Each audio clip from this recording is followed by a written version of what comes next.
Episode 52 और क्या हालचाल, सब बढ़िया। तो बिना किसी देरी के शुरू करते हैं। तो पिछले एपिसोड में देखा था कि जो एल्डर जुदाऊ थे ना, वो एक बंदी से फाइट कर रहे थे जो कि नू डोंग अपने साथ लाया था और अब आ गए। अब इनके बीच लगे तेरी हो ही रही होती है। तभी हुड्डी वाले बंदे को आभाव होता है कि वो एक नया डोमेन में फंस गया है, इसलिए अब हुड्डी वाला बंदा चलता है तो यहाँ पर अपनी ट्रू पावर का इस्तेमाल करने लगता है और अपनी आफ्टर इमेज बना देता है, वो भी 100 से ज्यादा। अब जब एल्डर जुदाऊ इस हुड्डी वाले बंदे को ऐसा करते हुए देखते हैं ना, तो वो पहचान नहीं पा रहे होते हैं कि इनमें से बोला जाए तो 100 आफ्टर इमेजों में से असली हुड्डी वाला बंदा कौन सा है। एल्डर जुदाऊ चलते हैं तो वो भी गुस्सा हो जाते हैं और इसे हुड्डी वाले बंदे से कहने लगते हैं कि ठीक है, मैं तुम्हें पहचान नहीं सकता तो क्या, आज मैं तुम्हारी इन सारी इमेजों को नष्ट कर दूंगा। अब भाई साहब यह कहती है एल्डर जुदाऊ चलते हैं तो उन्होंने जो थंडर वाला फॉर्मेशन बनाया था ना, उससे बहुत सारी एनर्जी निकालते हैं और यहाँ पर जो सामने वाले हुड्डी वाले बंदे ने 100 आफ्टर इमेज बनाई थी ना, उन्हें नष्ट करने लगते हैं और ये आफ्टर इमेज चलती हैं तो ये भी नष्ट होने लगती हैं। अब जैसे जैसे एल्डर जुदाऊ इन आफ्टर इमेजों को नष्ट करते रहते हैं ना, तो इन आफ्टर इमेज से एक धुआं निकलता था नष्ट होने के बाद और वो एल्डर जुदाऊ का जो डोमेन था ना, उससे चिपक जाता था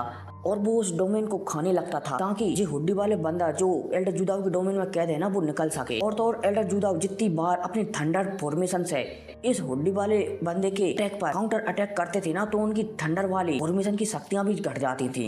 अब ऐसे ऐसे चलता रहता है और इस हुड्डी वाला बंदा था ना, इसकी सिर्फ 12 ही आफ्टर इमेज बनती हैं, बोला जाए तो बचती हैं। ये हुड्डी वाला बंदा चलता है तो अपने हाथों की सील बदलता है और जो 12 इमेज आपस में मिल जाती हैं और हुड्डी वाला बंदा एक बार और प्रकट होता है। लेकिन जब ये प्रकट होता है ना, तो जो एल्डर जुदाऊ ने जो डोमेन बनाया था ना, वो पूरी तरह से नष्ट हो चुका था और तो और जो थंडर वाला फॉर्मेशन भी था ना एल्डर जुदाऊ का, वो भी बहुत ही ज्यादा कमजोर हो चुका था, क्योंकि एल्डर जुदाऊ ने इस फॉर्मेशन से इस हुड्डी वाले बंदे की 88 आफ्टर इमेज को खत्म कर दिया था। इसलिए एल्डर जुदाऊ का जो बिजली वाला फॉर्मेशन था ना, वो भी थोड़ा कमजोर पड़ चुका था, जिस से जो सामने हुड्डी वाला बंदा था ना, वो बहुत ही ज्यादा खुश हो जाता है। अब भाई साहब एल्डर जुदाऊ इसे खुश होता हुआ देखकर गुस्सा हो जाते हैं और यहाँ पर एक होली लेवल का अटैक बनाने लगते हैं। अब जैसे ही एल्डर जुदाऊ को जो हुड्डी वाला बंदा एक होली लेवल का अटैक बनाता हुआ दिखता है ना, तो ये भी डर जाता है, क्योंकि ये अच्छी तरह से जानता है कि होली वाला अटैक कितना पावरफुल होता है। अब एल्डर जुदाऊ चलते हैं तो अपनी सारी एनर्जी को इस होली वाले अटैक में बनाने में डाल देते हैं। इसके अलावा जो उसका थंडर फॉर्मेशन था ना एल्डर जुदाऊ का, उसकी भी बची कुछ एनर्जी, सारी की सारी एनर्जी इस होली वाले अटैक को बनाने में डाल देते हैं। और हाँ, जो होली वाला अटैक है ना, और जो जुआन लिन फैमिली का जो लेप है जहाँ पर स्टूडेंट ट्रेनिंग करने के लिए जाते हैं और 7वें फ्लोर पर किसी को बंदी बना कर रखा हुआ है जुआन लिन फैमिली के लीडर ने, तो ये शायद कहीं ना कहीं उससे ही संबंधित है। अब पता नहीं ये कैसे संबंधित है, लेकिन उससे ही संबंधित है। अब जैसे ही यहाँ पर एल्डर जुदाऊ इस अटैक को तैयार कर रहे होते हैं ना, तो हमें इस हुड्डी वाले बंदे को बताया जाता है जो कि थोड़ा डर जाता है, समझ जाता है कि यहाँ से अब उसे भागना ही पड़ेगा और ये बंदा चलता है तो यहाँ से भागने भी लगता है। लेकिन एल्डर जुदाऊ चलते हैं तो इसे यहाँ से भागने नहीं देते और चारों तरफ से घेर लेते हैं, या तो अपने थंडर फॉर्मेशन से। हालांकि एल्डर जुदाऊ ने थंडर फॉर्मेशन की पावर को उनके होली वाले अटैक में डाल दिया था, लेकिन पूरी पावर को नहीं डाला था, इसलिए ये बंदा भी एल्डर जुदाऊ के फॉर्मेशन से गिर जाता है। अब जब ये बंदा ये देखता है कि एल्डर जुदाऊ से इतनी आसानी से यहाँ से नहीं जाने दे रहे हैं, तो ये बंदा चलता है तो ये भी अपने सबसे पावरफुल अटैक 5 सोल चैन का उपयोग करने लगता है और अपने शरीर की पूरी एनर्जी को निकालकर 5 बहुत ही पावरफुल आत्माओं से 5 चैन बना देता है और सीधा एल्डर जुदाऊ ने जो अटैक बनाया था ना, उसके ऊपर काउंटर अटैक कर देता है। अब भाई साहब जैसे दोनों अटैक टकराते हैं ना, तो यहाँ पर दिल को दहला देने वाला धमाका होता है बड़ाम, और चारों तरफ एनर्जी की वेव फैल जाती है। तो जो एल्डर जुदाऊ का अटैक था ना, वो इस हुड्डी वाले बंदे के अटैक को काउंटर जाए तो डिस्ट्रॉय कर देता है। हालांकि जो हुड्डी वाले बंदे का अटैक डिस्ट्रॉय तो हो जाता है, लेकिन डिस्ट्रॉय होने की वजह से और इस अटैक को आपस में टकराने की वजह से यहाँ पर बहुत सारे पोर्टल खुल गए थे, इसलिए जो हुड्डी वाला बंदा चलता है तो यहाँ पर इन पोर्टलों का सहायता लेकर यहाँ से 9 to 11 हो जाता है, बोला जाए तो भाग जाता है। हालांकि भागने से पहले वो एल्डर जुदाऊ को धमकी देकर जाता है कि जब हम अगली बार मिलेंगे ना, तब तो मैं छोड़ूंगा नहीं। एल्डर जुदाऊ भी इसे भागते हुए देख रहे होते हैं। हालांकि एल्डर जुदाऊ थोड़े से कमजोर हो गए थे, क्योंकि एक होली वाला अटैक को रिपेयर करना और उसे करना बहुत ही ज्यादा शक्तियों से भरा काम होता है, इसलिए एल्डर जुदाऊ भी थोड़ा बहुत थक गए थे। हुड्डी वाला बंदा चलता है तो फाइनली यहाँ से भाग जाता है। अब जैसे हुड्डी वाला यहाँ पर बंदा भागता है ना, तो हमें नू डोंग और नू डोंग के साथ बाकी लोगों को बताया जाता है जो कि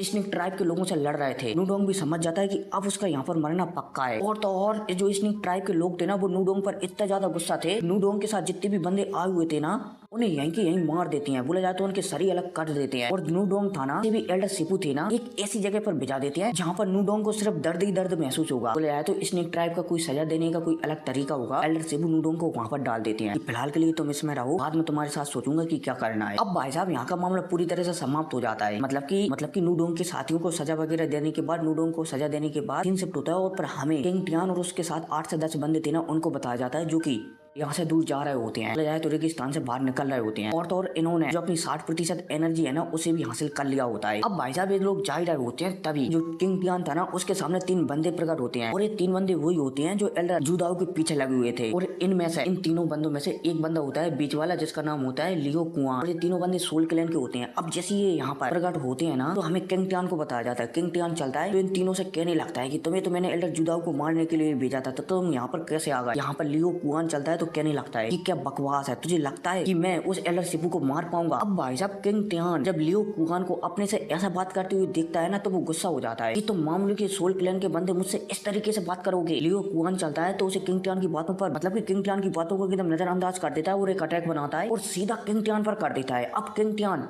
उसे लगा नहीं था कि लियो कुआन उस पर हमला कर देगा, इसलिए किंग टियान में जब ये हमला लगता है ना, अटैक लगता है ना, तो वो पीछे फेंकता हुआ चला जाता है और ब्लड की उल्टियां करने लगता है। अब इतने में लियो कुआन कहता है कि इन सभी को खत्म कर दो और जो भी तुम्हें आत्मा मिले तुम्हारी। अब भाई साहब लियो कुआन के यह कहते उसके साथ जो 2 बंदे थे ना, यहाँ पर जुआनलिन फैमिली के 8 से 10 बंदे थे ना, सब पर हमला करने लगते हैं, लगे तेरी। और जो लियो कुआन था ना वो किंग पुआन से फाइट करने लगता है, लगे तेरी। अब इनके बीच ऐसे ही फाइट चलती रहती है। किंग टियान था ना वो स्नेक ट्राइब से बहुत ही भयानक फाइट की रहा था, इसलिए किंग टियान यहाँ पर घायल था। इसलिए लियो कुआन था ना वो किंग टियान पर भारी पड़ रहा था। किंग टियान चलता है तो लियो कुआन से कहने लगता है कि अगर मैं स्नेक ट्राइब से फाइट नहीं किया होता ना तो तुम मेरे सामने एक चींटी के समान थे। लियो कुआन भी ये बात बहुत ही अच्छी तरह से जानता है कि किंग टियान उससे भी ज्यादा पावरफुल है, लेकिन फिलहाल के लिए इसे जख्मी है, इसलिए इसे मारना बहुत ही आसान होगा। अब यहाँ पर लियो कुआन चलता है तो किंग टियान पर लगातार हमला करता रहता है और उसके जो 2 साथी थे ना, तो किंग टियान के साथ जो 5 से 6 बंदे थे उन पर हमला करते रहते हैं, लगे तेरी। लेकिन जो 5 से 6 बंदे थे ना किंग टियान के साथ, वो आपसी में लड़ने में, बोला जाए तो मिलकर लड़ने में बहुत ही ज्यादा अनुभव थे, इसलिए लियो कुआन के साथ जो 2 बंदे आए हुए थे ना वो उन 6 बंदों को रोक नहीं पा रहे थे। भले इन 2 बंदों की पावर उन 6 बंदों से ज्यादा थी, लेकिन उन 6 बंदों की पावर बोला जाए तो मिलकर लड़ने में क्षमता बहुत ही अच्छी थी, इसलिए वो दोनों बंदों को आसानी से संभाल रहे थे। लियो कुआन यहाँ पर समझ जाता है कि किंग टियान को वो इतनी आसानी से नहीं हरा सकता, इसलिए यहाँ पर लियो कुआन चलता है तो ये एक बॉक्स टाइप का कुछ निकालता है और इसे कहते हैं सोल शटरिंग बॉक्स। अब जैसे ही लियो कुआन ये बॉक्स निकालता है ना और किंग टियान उस बॉक्स को देखता है तो वो हैरान हो जाता है, ये तो सोल शटरिंग बॉक्स है। ऐसा लगता है कि आज तुम मेरी आत्मा के जरिए जो तुम डाउडी स्टार के 9 स्टार के 3 पीक चेंजेस पर हो ना, वो शायद मेरी तुम आत्मा को खाकर 9 चेंजिंग पर पहुंचना चाहते हो।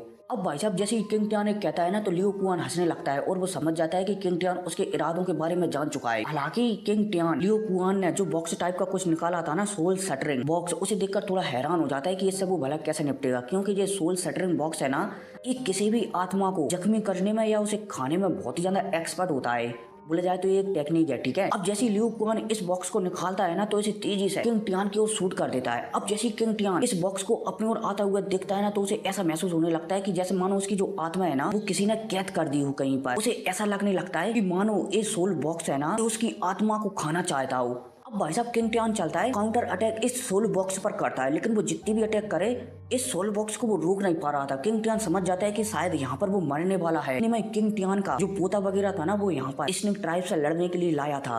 वो चलता है तो अपने अंकल को बचाने के लिए इस सोल शटरिंग बॉक्स के सामने आ जाता है। अब भाई साहब जैसे ये सोल शटरिंग बॉक्स किंग टियान का जो भी पोता वगैरह था ना उसमें टकराता है ना, ये सोल शटरिंग चलता है तो उसके आर पार निकल जाता है और जो किंग टियान का पोता वगैरह था ना वो पूरी तरह से मतलब कि मरने से पहले गायब हो जाता है। हालांकि गायब होने से पहले वो किंग टियान से कहकर जाता है कि अंकल किंग टियान मेरी फैमिली का ख्याल रखना। और भाई साहब जो अंकल किंग टियान थे ना वो भी बहुत ही ज्यादा गुस्सा हो जाते हैं अपने पोते को इस तरीके से मरते हुए देखकर कि उनकी आंखों के सामने उसका पोता मर रहा है। पोता चलता है तो अंकल किंग टियान से और भी कहने लगता है कि मेरी गर्लफ्रेंड का ख्याल रखना। इतने में जो इस पोते की जो गर्लफ्रेंड थी ना जो यहाँ पर शायद लड़ने के लिए आई थी, मेरे ख्याल से वो एल्पिनिस्ट ही होगी क्योंकि एक ही लड़की थी और जो एल्पिनिस्ट है ना ये भी शायद इससे प्यार मोहब्बत करती होगी, इसलिए ये जब अपने बॉयफ्रेंड को यहाँ पर मरता हुआ देखती है ना तो ये सीधा उसके पास जाती है और उसे अपनी छाती से लगाकर फूट फूट कर रोने लगती है। साथ ही साथ अपनी एनर्जी जो भी अभी सोल शटरिंग जिस बंदे के पेट में से गुजरा है ना उसके अंदर डालने लगती है ताकि उसकी आत्मा है ना ये सोल शटरिंग सोख रहा है ना उसे रोक सके। और फाइनली ये एल्पिनिस्ट है ना